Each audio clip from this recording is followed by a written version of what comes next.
It's okay if she's laughing. Are we recording? We're recording now. Oh, okay. Hi, I'm Patty. And I'm Beth. And you know what? We would so much rather see you in person, but for right now, we have to physical distance, and we are trying to do that right here. And we are co-leading women's ministry, and we'd like to introduce you to our team. Hi, I'm Julie, and we just really love and miss you guys. Hi, I'm Cassie. If you have any questions, please feel free to reach out to any one of us. Hi, I'm Lisa, and we have put together something special for you in honor of Mother's Day. We hope you enjoy.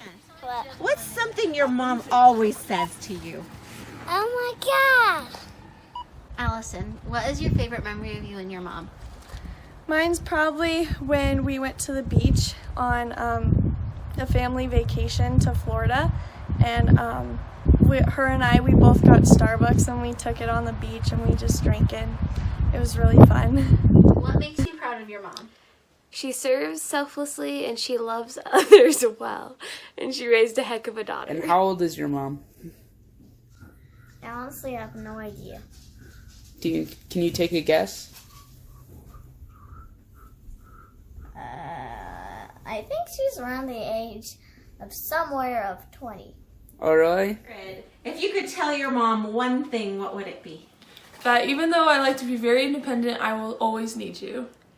Hi ladies, happy Mother's Day. I just wanted to get on here and share a little bit of encouragement with those of us that might be in the waiting stages of becoming a mom, or even those of us that have lost babies, or even those of us that are just waiting on God's timing to have babies. Hannah was one of 2 wives, and the man's other wife, she had children and Hannah didn't. But while Hannah was in the temple in Shiloh, she wept bitterly because of her inability to have a baby. Deeply distressed, she prayed to the Lord, and she vowed that if he gave her a son, that she would dedicate the child back to God. So Eli the priest observed Hannah when she was praying, and he saw how she was acting and how deeply distressed and deeply grieved that she was, and he actually thought that she was drunk. And when he realized that her display of how she was acting, was actually genuine, he blessed her. And God answered Hannah's prayer, and she gave birth to Samuel, and then in turn, when he was ready, she turned around and gave him back to the Lord. And I just find it so encouraging that even though Hannah's womb was closed, is what it says, she still prayed to the Lord, and it says in due time, God blessed her with the baby. And so it really shows that in his timing, he blesses us. Now, I'm not saying that it's an easy road to walk, because it isn't. Most of you who know me have known that I've struggled with this walk. It's one day you have so much faith, and then the next day you feel so depleted, and you feel like, okay, God, I've begged and I've pleaded you and I've asked you to bless me with this, and you haven't done it, and you just want to give up. I want to remind you that do not give up. God knows. He knows the desires of your heart, and he wants to fulfill those desires for you. And just keep believing and keep having faith and keep praying. And, one day we'll end up like Hannah, and maybe God will choose to bless us with babies. And anyways, I just wanted to encourage you with that. That helps me get through the days when I feel like I can't get through it. It makes me realize that, Hannah was in that position, and she had faith, and she prayed. And even though it says that she was deeply distressed and she was crying out to the Lord, and, we've all been in that place where we've prayed and prayed and prayed, and we've cried and we've wailed, and we've asked God to just bless us with a baby, or a child. And it doesn't always happen in our timing. And so I just wanted to encourage you guys with that, and I hope that it does, and I hope you guys all have a great Mother's Day. And if anyone needs to talk, or if anyone wants to talk about the struggles, I am here for you, and I hope you have a great day. Thanks. Sonny, what is something your mom always says to you? Stop. What is your mom's talent? My mom's talent is cooking. What does your mom do all day? Help us with homework. What makes you proud of your mom?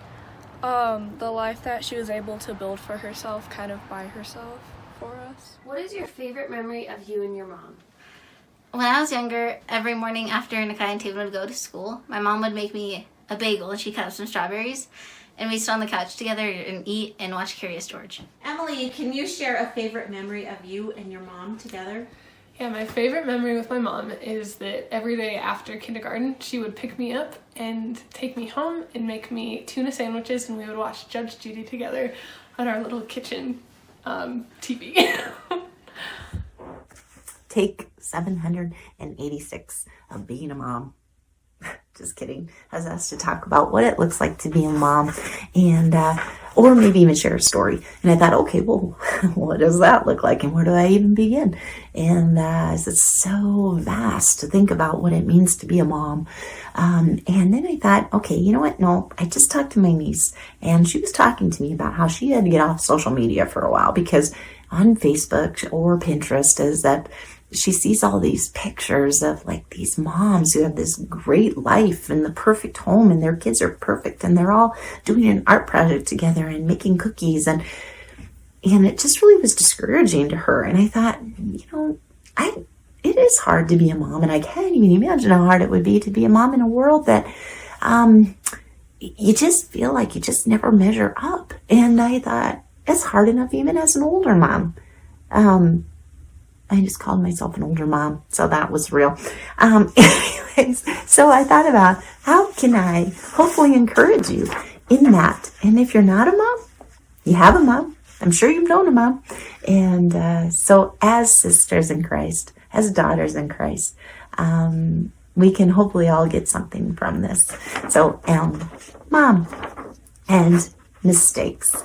They kind of go hand in hand, don't they? So made a lot of mistakes. My mom made a lot of mistakes. To be real, my mom was bipolar, and so she was very up and down. She had a hard time accepting love. There were times where she just could not hear that I loved her, and in that I rebelled and made a lot of mistakes myself. And as a mom, those mistakes carried on into me and my children. And so I would tend to either swing from one pendulum of all love and no truth, or to the other side, all truth and no love. And I've made mistakes in that. And but that leads me to opportunities to ask for forgiveness. With my mom, I'm grateful to say that I had an opportunity to ask for forgiveness before she passed away. She's been gone almost 20 years now. So I was quite young when my mom passed away, but was blessed with the opportunity to ask for forgiveness for choices I made, and she asked me for forgiveness, and those opportunities to do that with my own children, and opportunities to do that with maybe my friends. Forgiveness will always bring healing and peace, and it is a beautiful thing about being a mom, isn't it? Is when we have peace. So that then leads to another thing about being a real mom, is you will have tears of joy, tears of sorrow, tears of hurt, tears of laughter. We have a lot of laughter in our home, but we've also had a lot of sorrow in our home. Sometimes it's easy to show the tears of laughter and share those moments. But as many of you know, our son has walked away from the Lord. And in that, there have been many tears of sorrow. And learning really quickly not to minimize your sorrow. Being real is being real with, no matter what kind of tears they are. I tend to, again, as an older mom, look at younger moms and think, oh, you don't even know how hard it can be. And that's not encouraging. Being real is just understanding that a hurt is a hurt is a hurt. And yes, they are deeper, and yes, they are bigger the older they get. I'm sorry to say, that's reality. But we need to come alongside our younger moms and our older moms and those that are losing their moms or their grandmas, and just love each other through it. And that is being real. And then that leads to H.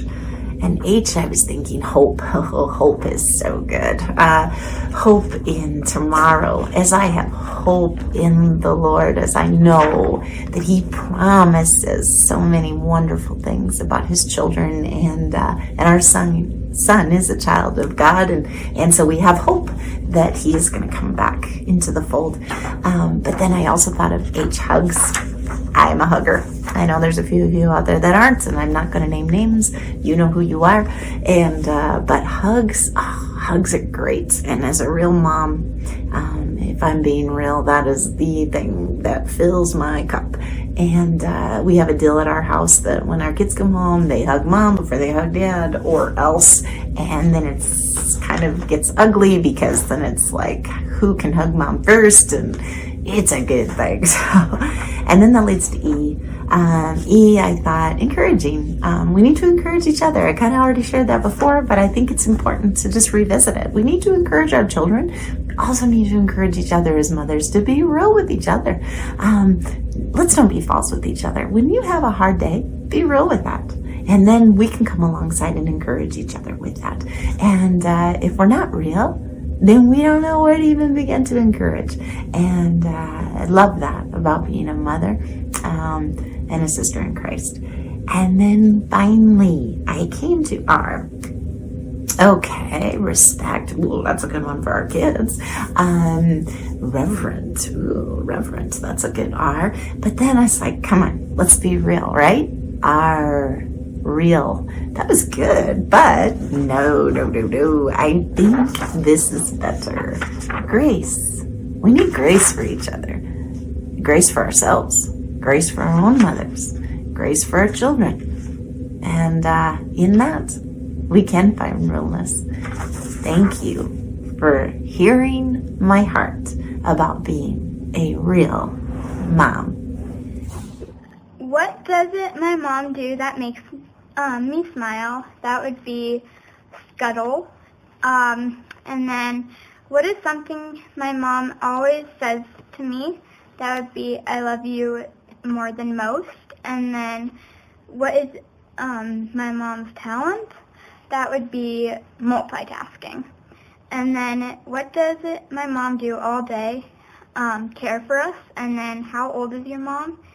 I think she's 38. I always get 37 and 38 mixed up of her age. Ina, what's one thing about your mom that makes you smile? Probably her hysterical laughing or anything. Winter, if you could thank your mom for one thing, what would it be?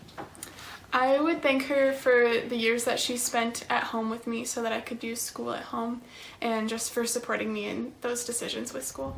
If you could thank your mom for one thing, what would it be? I would thank my mom for teaching me how to be a good friend. I'm Emily. And I'm Nakaya. And I love tea. And I love testimonies. And together, we love tea and testimonies. Bring your tea. And your testimonies. And any girl that wants to join us. High school, older, 80-year-olds. 80.